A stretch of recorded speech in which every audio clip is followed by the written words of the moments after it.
O desembargador aposentado Sebastião Coelho participou de uma mesa redonda promovida pela Associação de Vítimas e Familiares de 8 de Janeiro, a ASFAV, sobre o ativismo judicial e o papel dos advogados. O desembargador afirmou: infelizmente, o Supremo Tribunal Federal capturou há muito tempo as atribuições do Congresso Nacional e eles tomaram gosto por isso. E o culpado por tudo isso é o próprio Congresso, que deixa suas atribuições serem levadas para o Supremo Tribunal Federal. Coelho alertou: o Senado tem uma grande responsabilidade, porque o que os ministros do Supremo têm feito ao longo do tempo é abuso de poder, é usurpação de função, e o Senado fica quieto. Aqueles milhares de pedidos que tem lá, de abertura de procedimento contra os ministros, o senhor Rodrigo Pacheco, presidente do Senado, simplesmente ignora. O desembargador descreveu o desgosto que atinge os magistrados com as constantes mudanças de direção e de jurisprudência das cortes superiores. Coelho relatou que há juízes pedindo exoneração pelo desencanto com a carreira e disse: tudo culpa de quê? Das atividades do Supremo Tribunal Federal, que ao invés de terem cerimônia, parcimônia, serem discretos, não são. Eles são até debochados com a população, infelizmente. Sebastião Coelho disse: vocês viram essa semana a eleição para presidência e vice-presidência do Supremo? Fazendo brincadeira. Alexandre de Moraes falou: só perdi a eleição porque não foi no TSE. O Gilmar Mendes sorrindo: vai colocar todo mundo no inquérito. Peraí, não pode brincar com uma situação dessas. Não pode brincar com a situação dos familiares de vocês, dos clientes de vocês. Eu tenho muita tristeza com a situação do Supremo Tribunal Federal. O desembargador afirmou: o Supremo Tribunal Federal tem que voltar a ser o que a Constituição determina, que é interpretar a Constituição, mas não ser elaborador de leis. O Congresso não faz tal lei, então o senador ou tal partido vai ao Supremo e ele edita uma norma com força de lei. Isso não está certo. Não podemos aceitar essa situação. Coelho explicou a importância das denúncias públicas, lembrando que muitas pessoas foram libertadas após as denúncias públicas no Senado e na Câmara dos Deputados. Ele disse: não foi bondade nenhuma do senhor ministro Alexandre de Moraes. Ele não é bonzinho, coisa nenhuma, ele é um belo de um carrasco. Tem sido até agora. Após a advogada doutora Carolina Siebra lembrar outros casos em que o ministro fez piadas com os abusos praticados contra cidadãos brasileiros, o desembargador comentou: não pode. O juiz tem que ouvir tudo e falar quando decide. Essa que é a regra. O juiz não pode ser blogueiro, estar no Twitter toda hora. Coelho afirmou: infelizmente, quem desagregou todo esse sistema, causando toda essa instabilidade, foi o próprio Supremo Tribunal Federal. Ele lembrou que, enquanto os presos políticos são reconhecidos pela população como vítimas, os ministros não têm condições de sair às ruas. Coelho disse: eles se colocaram nessa situação com os abusos que eles cometem, dando decisões que você não pode recorrer. Ele nega o recurso e você não tem a quem recorrer. Isso não está certo. O desembargador acrescentou: vieram esses fatos do dia 8 de janeiro e não podemos esquecer dos abusos que foram praticados, das prisões do dia 9 de janeiro, de todas aquelas pessoas que foram presas no acampamento. Não podemos esquecer da covardia que foi feita com todas essas pessoas pelo senhor comandante militar do Planalto, o senhor general Dutra. O senhor enganou aquelas pessoas. O senhor mesmo disse na Câmara Legislativa. Coelho disse: essas pessoas foram vítimas de todo um sistema. O desembargador disse: essa é a verdade que tem que ser dita e todas essas pessoas que foram responsáveis têm que ser colocadas, os nomes têm que ser dados. Tem aqui 1.500 pessoas sendo processadas como se fosse nada. Como assim? 1.500 pessoas não é nada? E aqueles que incentivaram ficam de fora? Sob a presidência de Rodrigo Pacheco, o Senado sofre uma intensa paralisia. Na legislatura anterior, o próprio plenário se reuniu poucas vezes e as comissões praticamente não funcionaram, impulsionadas pela paralisia da Comissão de Constituição e Justiça, que, sob o comando de Davi Alcolumbre, também mal se reuniu. Por ocasião da eleição da presidência para a nova legislatura, os cidadãos se manifestaram e uma petição contra a recondução de Pacheco teve mais de 500 mil de assinaturas. Sob a condução de Pacheco, não houve qualquer reação contra a invasão das atribuições do Legislativo pelo Supremo Tribunal Federal, que passou a legislar ou suspender leis que tinham sido elaboradas e aprovadas por aquele poder. O presidente da Casa, que é também o presidente do Congresso, não agiu para proteger as prerrogativas dos parlamentares que vêm sendo violadas em inquéritos secretos conduzidos nas cortes superiores. Pacheco também é alvo de críticas porque o Senado vem se omitindo em cumprir seu papel constitucional de promover o controle dos atos de ministros das cortes superiores. De forma monocrática, o presidente do Senado impede a análise de todo e qualquer pedido de impeachment ou de projetos de lei e PECs que possam vir a limitar os superpoderes autoconcedidos a ministros do Supremo Tribunal Federal e do Tribunal Superior Eleitoral. Sem controle externo, alguns ministros do Supremo agem ao arrepio da Constituição. Em inquéritos secretos, o ministro Alexandre de Moraes, por exemplo, promove uma aberta perseguição a adversários políticos. Em um desses inquéritos, a Folha Política teve sua sede invadida e todos os seus equipamentos apreendidos, inclusive celulares e tablets dos sócios e de seus filhos. O inquérito foi arquivado por falta de indícios de crimes, mas os dados sigilosos foram compartilhados com outros inquéritos abertos de ofício e com a CPI da pandemia, que compartilhava dados sigilosos com a velha imprensa. Sem justificativa jurídica, o ministro Luiz Felipe Salomão, ex-corregedor do TSE, confiscou toda a renda da Folha Política e de outros sites e canais conservadores para impedir suas atividades. A decisão teve o aplauso e o respaldo dos ministros Luiz Roberto Barroso, Alexandre de Moraes e Edson Fachin. Há mais de 25 meses, toda a nossa receita é retida sem justificativa jurídica. Se você apoia o trabalho da Folha Política e pode ajudar a impedir o fechamento do jornal, doe qualquer valor à empresa Raposo Fernandes através do Pix, utilizando o QR Code que está visível na tela ou o código ajude@folhapolitica.org. Caso não utilize Pix, há a opção de transferência bancária para a conta da empresa Raposo Fernandes, disponível na descrição deste vídeo e no comentário fixado no topo.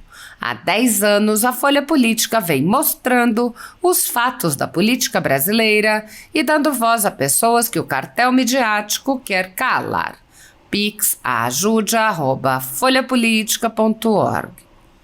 Assista. Infelizmente, o Supremo Tribunal Federal capturou há muito tempo as atribuições do Congresso Nacional. E eles tomaram gosto por isso. E o culpado de tudo isso é o próprio Congresso, que se deixa as suas atribuições serem levadas para o Supremo Tribunal Federal. E, por outro lado, minha voz, sabe, Gabriela, tem sido de denunciar. Eu sou um homem idoso, já fiz a minha caminhada, denunciar. E o Senado Federal tem uma grande responsabilidade, porque o que os ministros do Supremo têm feito ao longo do tempo é abuso de poder, é usurpação de função, e o Senado fica quieto. Aqueles milhares de pedidos que tem lá de abertura de procedimento contra os ministros, o senhor Rodrigo Pacheco, presidente do Senado, simplesmente ignora. E não nos iludamos, se houver um movimento para tirar o Rodrigo Pacheco, outro que vier, eles têm a maioria, vai ser na mesma linha. Então a questão é nós mudarmos tudo isso na eleição de 2026. Eu participei 31 anos da Justiça.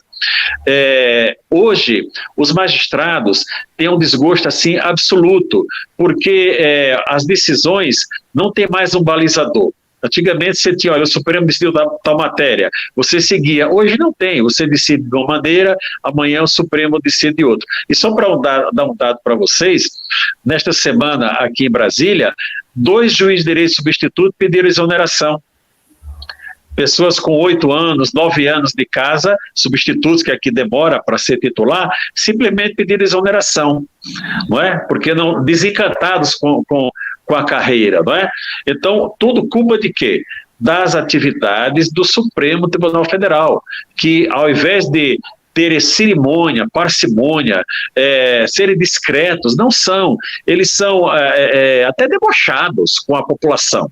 Infelizmente, né? Alguns colegas falam, mas Sebastião, você fica falando essas coisas, eu falo aqui onde nós estamos, falo em qualquer lugar que encontrar com algum ministro, né? Vocês viram essa semana a eleição lá para a presidência e vice-presidência do Supremo, fazendo brincadeira, olha, só perdi, Alexandre de Moraes falou, só perdi a eleição porque não foi no TSE, o Gilmar Mendes sorrindo, vai colocar todo mundo no inquérito. Pô, peraí, você não pode brincar com a situação dessa, não pode brincar com a situação dos familiares de vocês, dos clientes de vocês. Então, eu tenho muita tristeza de ver esse atual Supremo Tribunal Federal. O Supremo Tribunal Federal tem que voltar a ser o que a Constituição determina, que é interpretar a Constituição, mas não ser um elaborador de leis.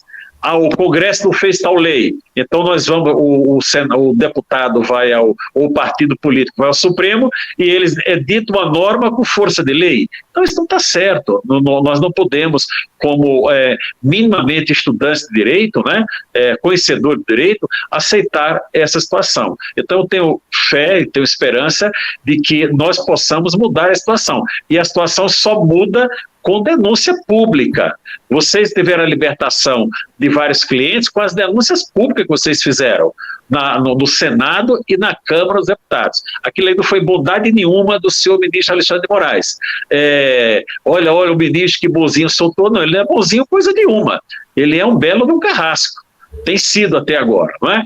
Então, nós temos que lutar, e vocês, infelizmente, os seus familiares, no caso da Gabriela, né, se colocaram nessa linha de frente. Então, são as pessoas que Deus vai usar para fazer a transformação no nosso meio jurídico, tendo esse caso como a referência.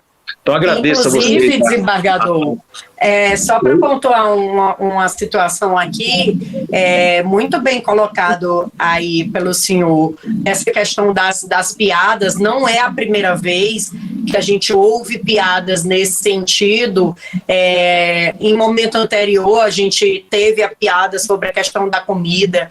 A gente sabe que a questão da alimentação no presídio é uma questão crítica, que não é uma questão pontual, é algo que se prolonga, e aí a gente teve que ouvir piadas também sobre isso. Como de se que não era hotel, né, Carol? Falaram, mas aqui não é hotel, né? Isso, assim, e é como se as pessoas não estivessem sofrendo, assim, as injustiças dessa situação que já vem se perdurando. Eles falaram que não era colônia de férias, né?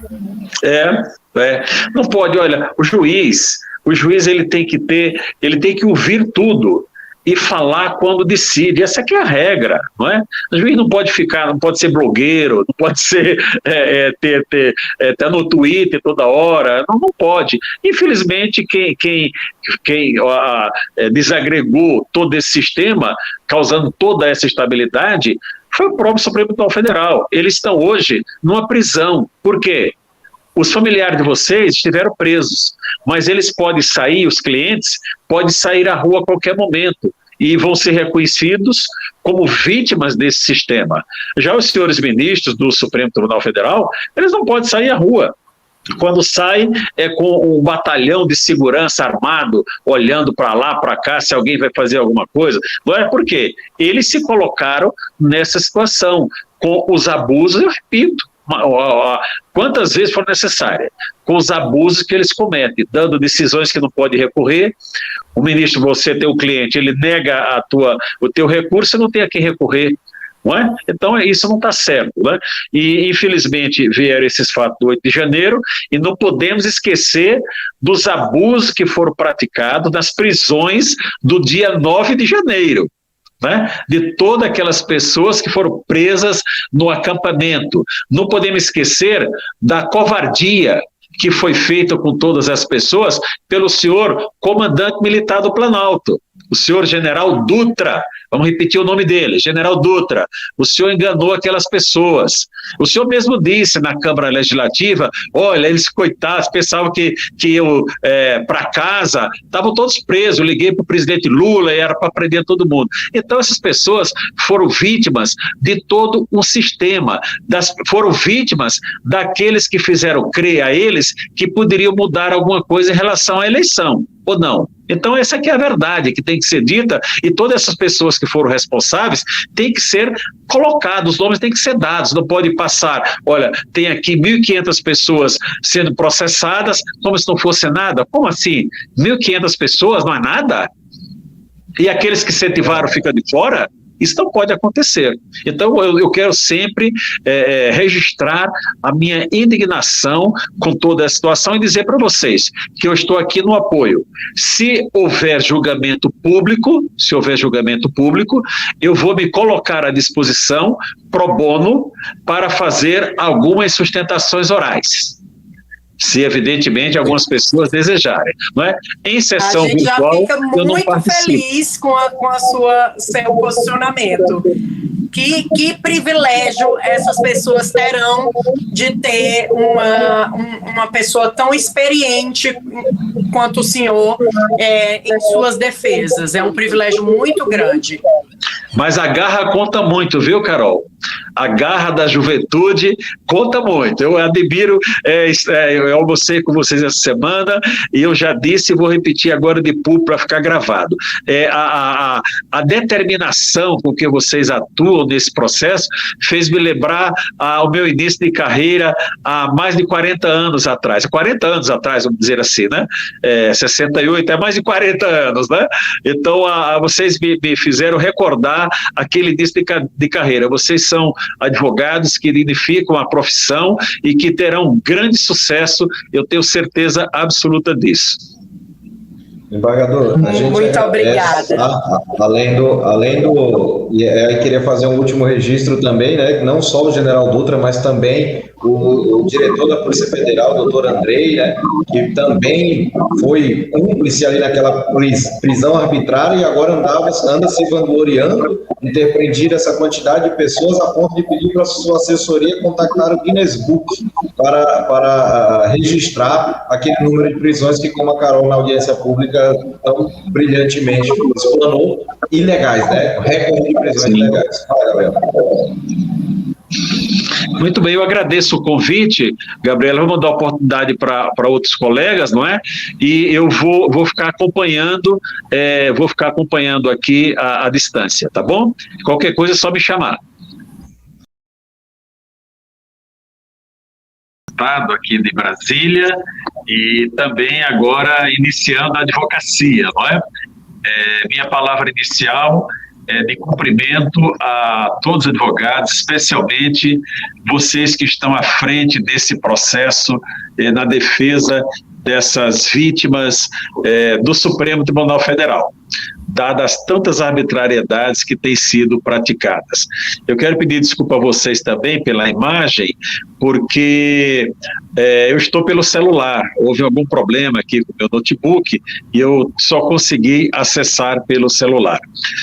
Eu ouço essa manifestação do doutor Ezequiel com relação ao acordo de não persecução como importante e tardia.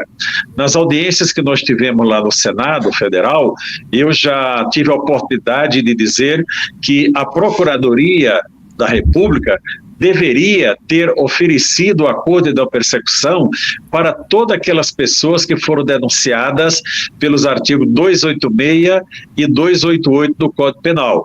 E nenhum deles estaria mais com tornozeleira eletrônica. Então, essa conta, vocês lembram que eu disse que ela é da Procuradoria da República, Procuradoria-Geral da República. Mas sempre é tempo para corrigir o erro, não é?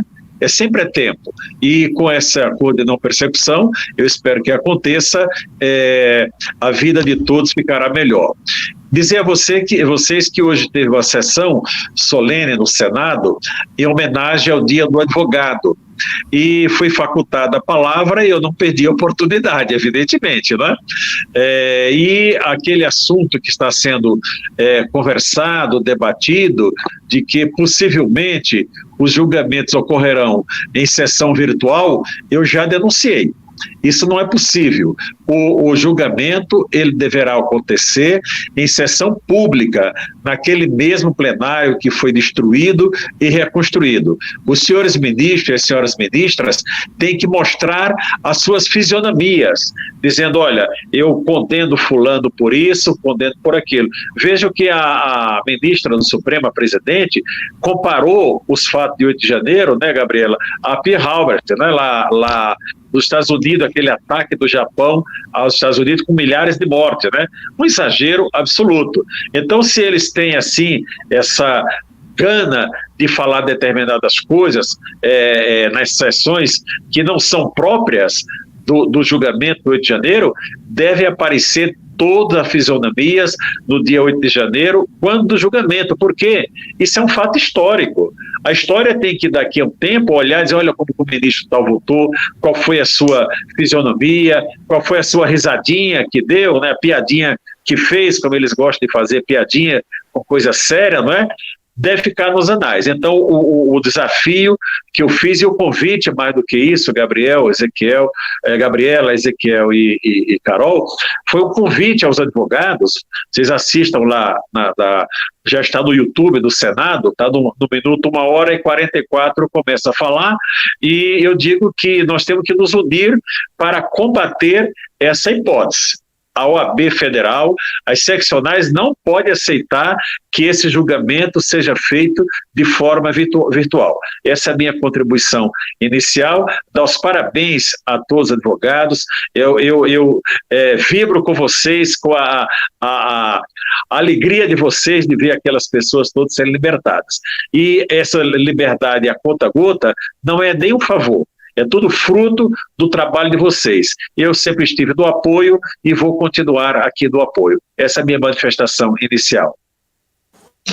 E a gente é muito grato, sabe, desembargador, porque ter ao lado uma pessoa com a sua experiência, com a sua visão da justiça, para a gente é muito importante. É importante não só para a nossa carreira, como para nós, enquanto pessoas mesmo, que a gente aprende com a sua experiência. Muito obrigada, tá?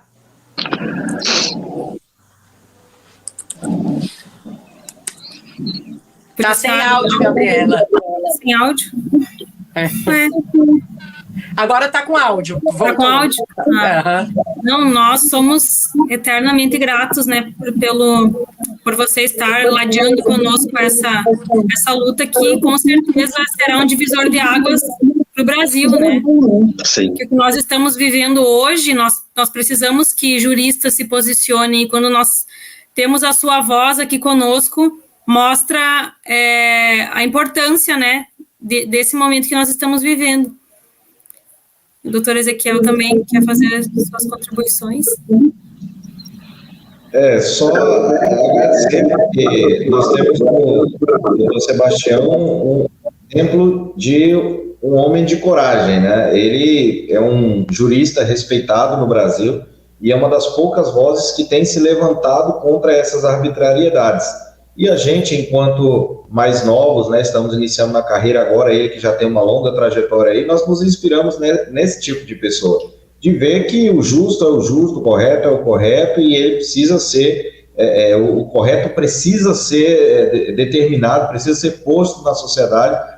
E quando a gente vê que muitas pessoas estão se acovardando nessas situações, a gente fica muito triste, mas por outro lado, é nesse momento em que os bons se destacam, em que pessoas como o desembargador põem a sua voz em defesa dos oprimidos, daqueles que estão sendo injustiçados, e traz à reflexão um tema desse tão importante. Então, desembargador, fique à vontade, se eu quiser pontuar mais algum tema, estamos a todos ouvidos. A respeito, talvez, do ativismo